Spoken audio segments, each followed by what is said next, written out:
June 25th, 1996. We're just flying south into St. Peter's Inlet. You can see Salmon Creek in the background, and we're just east of Corbett's Cove. And we're flying at 300 feet at 70 knots.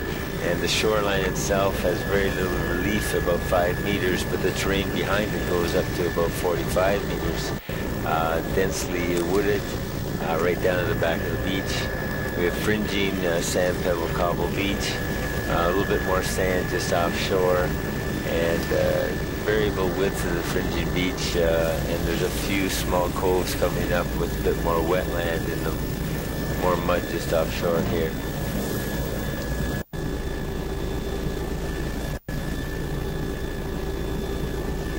Just coming down in the Corbett's Cove in a minute.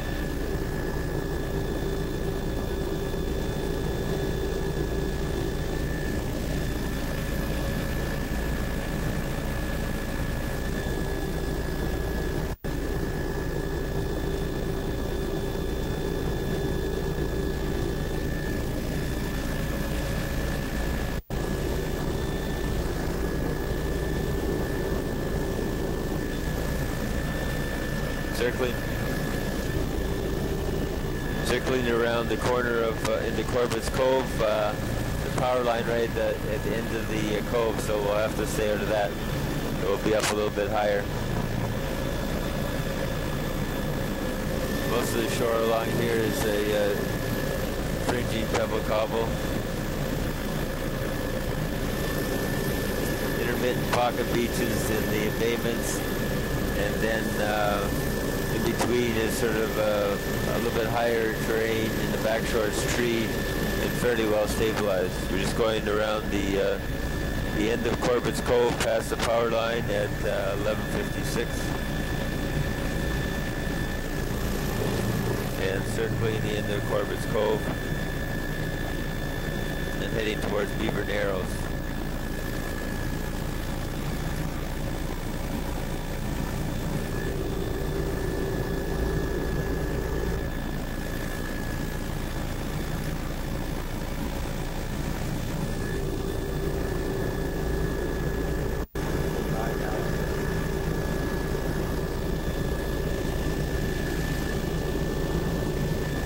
Coming towards, we're going by Beaver Island, heading towards the power lines that cross the Beaver Narrows.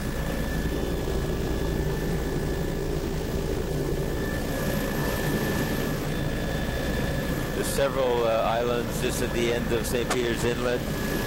The water itself looks reasonably deep. It's a narrow fringing shallow zone, which you pick up in the video as that light-colored area. Mostly sand, pebble, cobble. Then there's a very narrow fringing beach, and then a gradual slope treed up to the top of the islands.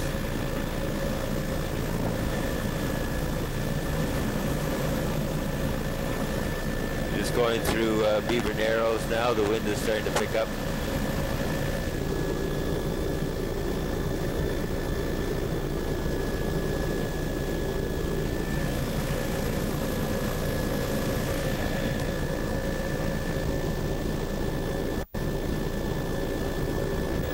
We're just entering the most southern basin in St. Peter's Inlet, and this is one of the water bodies where the Marine Chemistry Group will be doing a core for the Bredor Lake study.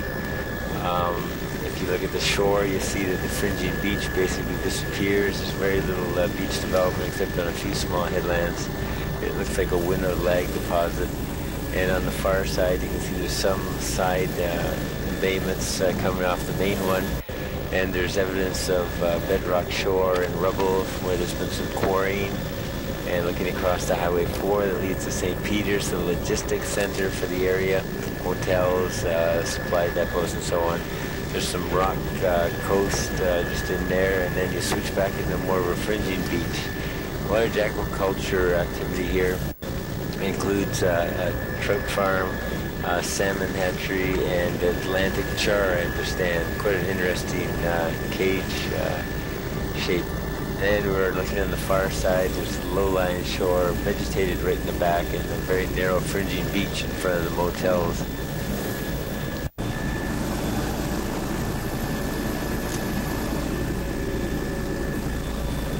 second, we'll just be going by the St. Peter's locks, which connect the Brador Lakes out to the Atlantic Ocean. The lock was actually opened in 1869. It cost $300,000.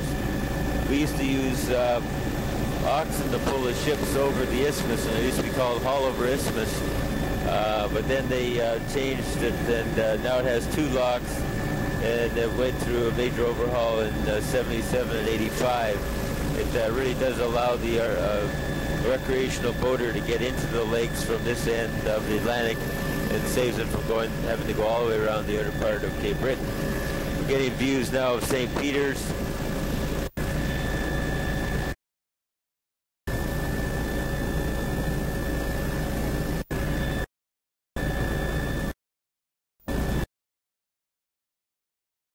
Time as we go by St. Peter's is at 12:02. Just circling around St. Peter's.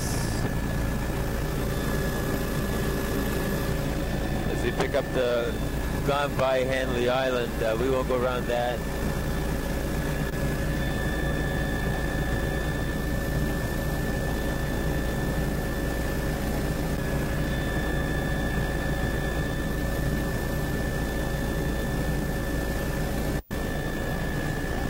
Go by Hanley Island. It's just a narrow fringy beach, treed in the back shore.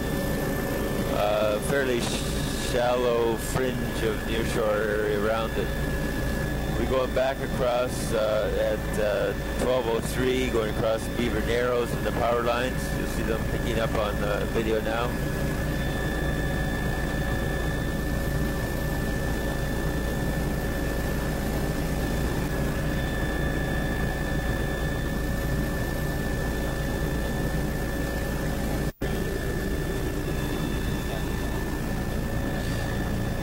We'll follow the inner shore and not do Beaver Island.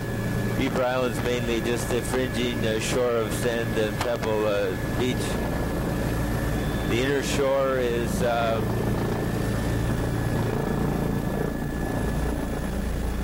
vegetated, low vegetated shore. Starting to pick her up now, and it's quite shallow just offshore. Looks like mud and cobble and some boulder. The back shore is grass, almost right up to the waterline, sort of in the lee of this peninsula, so it's quite sheltered. And then we'll go around Carter Point, and there's a very small spit developing off it. In fact, there's a shoal that extends off of it.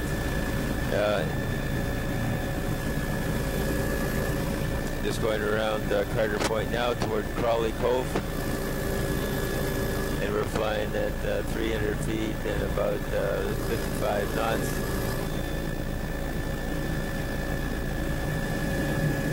That is 12:04. This shore is still fringing heterogeneous sediment.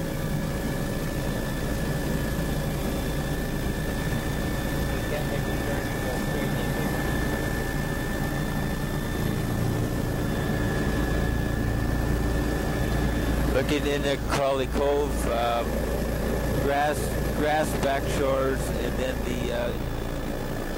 the actual beach itself is a continuous fringy beach. There's a slight bit of wetland just at the head of the cove. And then as we follow St. Peter's Inlet out towards the main part of the Bradors, we're starting to pick up several of the small coves like French Cove, Damien's Cove, and so on. Getting back more to the Drumlinoid topography.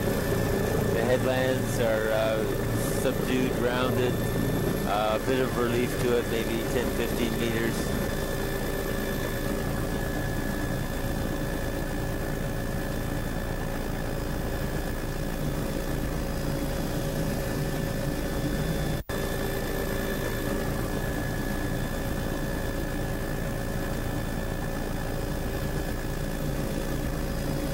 Coming into French Cove, it's more residences along here. There's a couple of wharves for fishing boats and so on. there's a net stringing across that shoal. There's a couple other nets and possible buoy ropes at the head of the bay. We'll just circle the head of the bay, and we'll head out of French Cove at 12:06.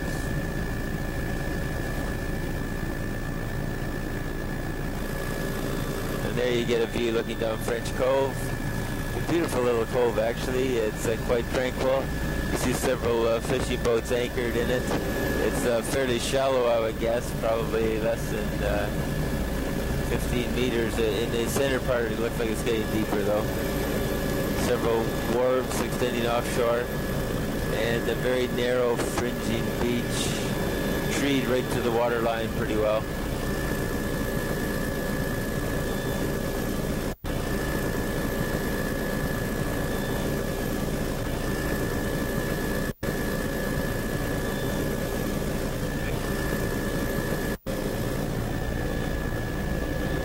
Come out of French Cove and go across Damien's Cove.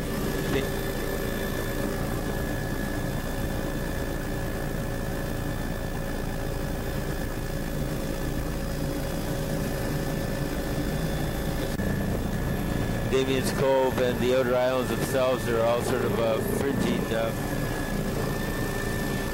pebble beach. Some of the islands are connected with wetland between them. And there's some erosional cliffs in the backshore, but they're all very low, less than 10 meters.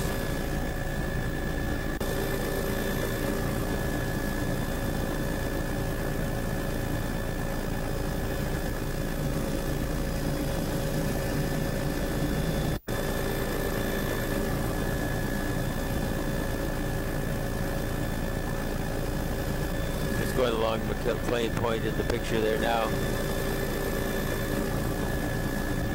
Going by McLean Point at 12:08 and up towards Dog Cove. Along this shore you can see a light area in the video, and that's a shallow, it's very gradual sloping just offshore. The fringing beach is pebble, sand, pebble cobble, and then there's a slight scarp or a low cliff less than 3 meters in the backshore. It's going into Dog Cove. There's a very shallow area at the mouth, and a spit, recurved spit extending into it, and then another one that's submerged at the head of the cove. And we'll just circle at the head of the cove and come back out.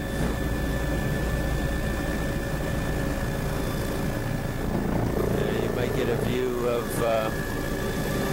the submerged spit and the other spit at the entrance to Dog Cove. At the head of Dog Cove there's a small marsh deposit and very stagnant waters with a lot of grasses in the water.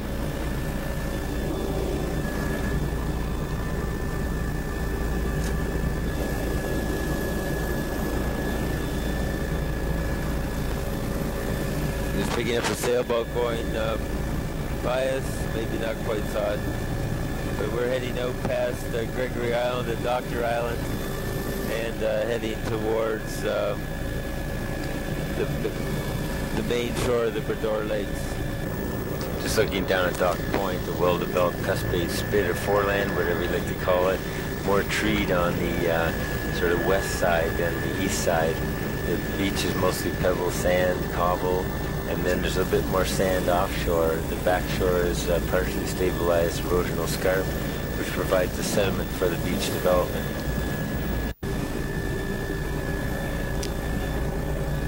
Just going into Cape George Harbor. It's 12:10. The shoreline in itself is got a slow cliff at the back, partially stabilized with trees, fringy beach of sand and pebble. More sand as you get farther inshore, and you get quite a bit more shallow water area up towards the head of it.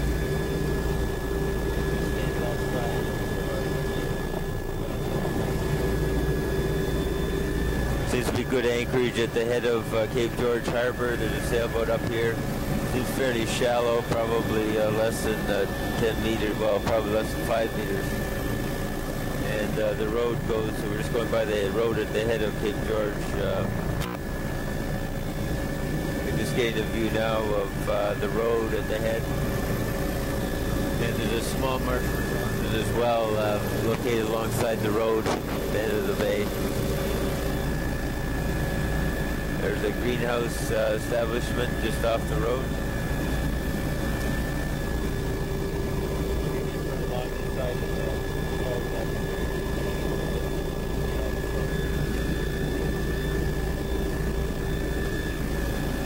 Running down the other side of Cape George Harbor. So we're just flying 400 feet at about 60. The side channel that goes off is looks fairly shallow, and just beside it there's quite a submerged bar. You pick up that recurve spit coming around the corner. There's actually good anchorage in behind it. You can see a boat in there.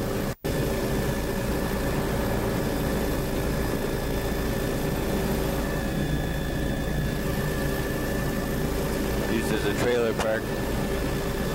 And as we come out into the outer harbor again, we'll be going, you'll be picking up in the view the Cape George Light, which is roughly 121 years old. That's one of the older lighthouses on the lake. There's a small barrier that on both sides of this island that encloses the pond in between, and they're primarily pebble and sand. And there's some cobble material offshore with a bit of a sandbar as well. There's the Cape George Light, one of the old ones, and it looks like they have a slope problem there, a bit of destabilization. And coming around the corner, you've got a bit higher relief and a free face, sort of erosional drumlin, and it's, I would guess, 15 to 20 meters. And a dirt road that attaches to the island around to a campground along this other barrier.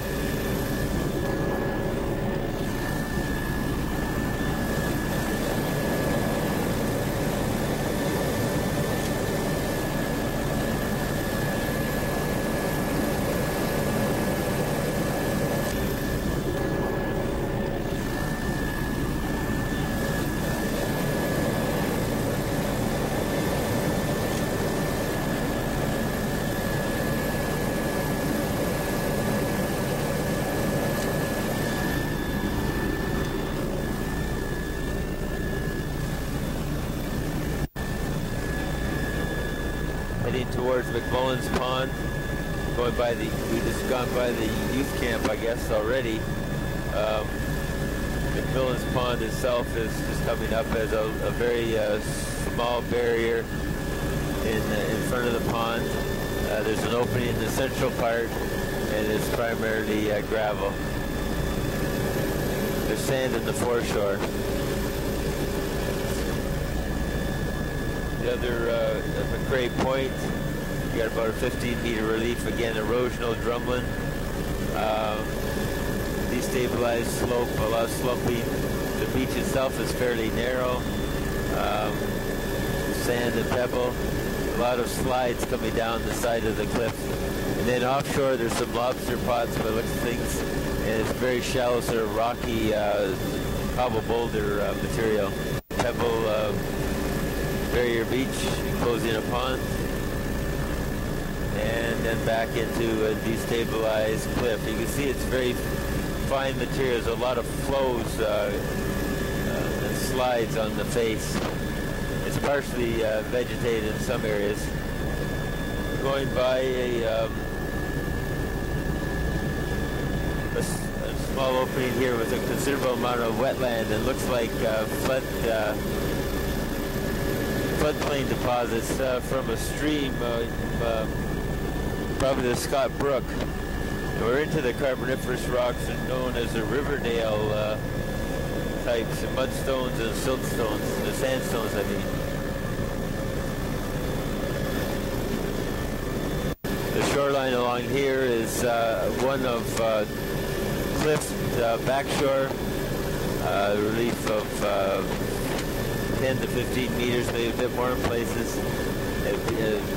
A pebble beach, continuous fringy pebble beach, and then a shallow near shore. Just going around Morrison Head. The time is 12:16.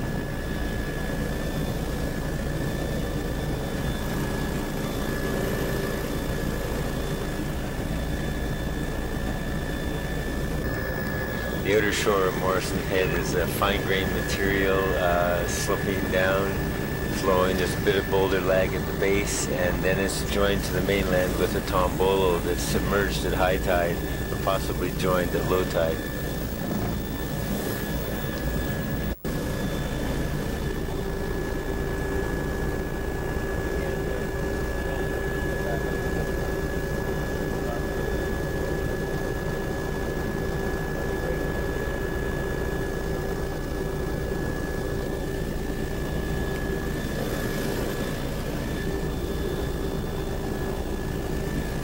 As we move along towards Urquhart Pond, you see a large sand barrier.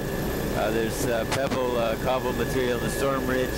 The inlet itself has been closed off, and there's some dune grass on the top. Then it's connected again with another one of these drumlinoid features with a free face, very unstable. The pebble material is being added to the beach. Fines are being swept away, and then you've got a cobble and boulder lag in the near shore.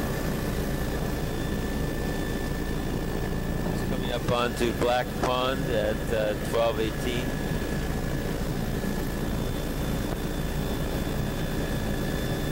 Another one of these enclosed ponds by a spit, which actually extends out into the lake below the water, just in the foreground. Or another, probably 50 to 100 meters.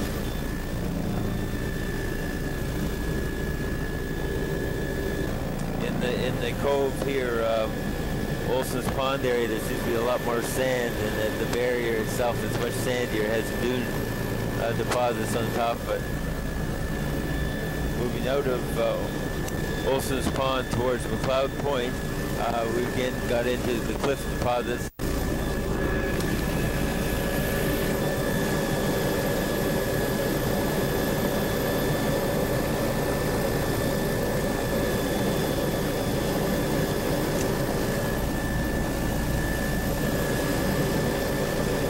Got another barrier connected to an island, which is an erosional state, has a free face. It's slumping with scattered boulders and bedrock just at the base of it. The inner part of McLeod Point and the McLeod Cove is open. You see the inlet and the flanking spits on both sides of it. It's a fairly shallow entrance. And it appears to have a fair bit of sand just offshore of it, but the beach itself is mostly pebble and sand.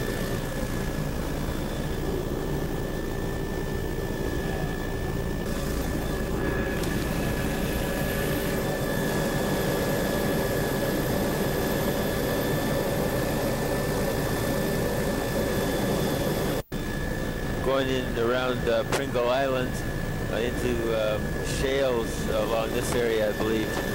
And Pringle Island again is a barrier beach connected by two small islands, drumlinoid deposits.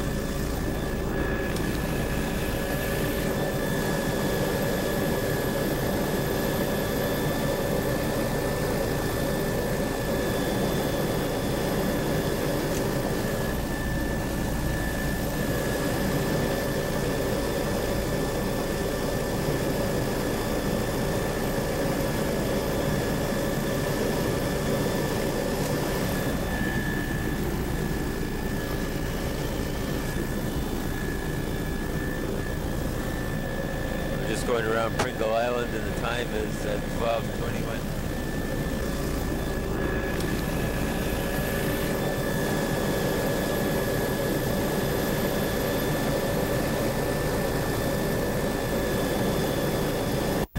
circling in Pringle Harbor right now, about 300 feet. Just getting the backside of Pringle Island right now, and then we'll pick up the main shore again. You can see the shallow waters just off of the island. There appears to be some bedrock in those islands, but I can't say 100% they're bedrock controlled. As we swing around, you'll get another view of McLeod's Cove, and then we'll continue along the shore.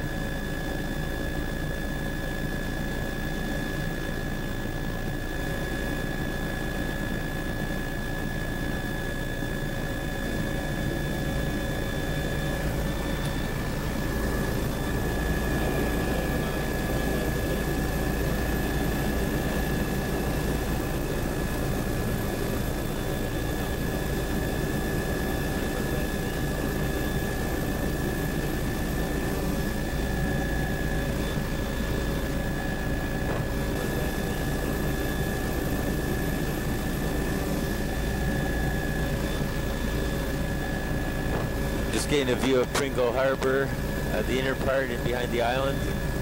There's a small barrier enclosing a pond, and a wharf extending offshore, some of the old pylons. And then the inner part is looks like more of a sandy beach than pebbles, but there are pebbles there. And then off this next barrier, just coming into view now, it's mostly pebble ridges, beach ridges. See the waves refracting around the point right now and coming around the spit. Again, you get that white material in the near shore. It's probably bedrock. And then we're picking up the main shore of West Bay. Destabilized glacial deposits, a lot of slumping and sliding of grassy material down to a fringing beach of pebble. And the near shore appears to have a bit more sand in it, or fine pebble. It's June 25th, 1996. We're flying 300 feet at 80 knots, and it's 12:23.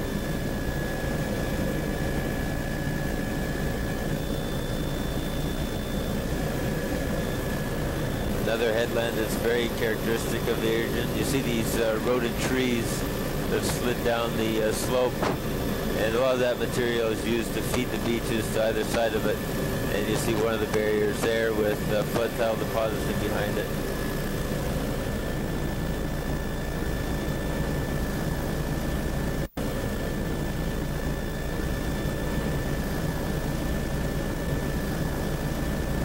Farther along shore, it's primarily now for the next little while a fringing beach. There's a small barrier just coming into view. But on the whole, it's just a fringing beach backed by a partially stabilized cliff of less than 10 meters elevation. In the back shore, there's a quarry. We're getting into more back into the granites now. So I don't know what they would have been quarrying. The bedrock probably for some reason. They're just picking up the quarry now.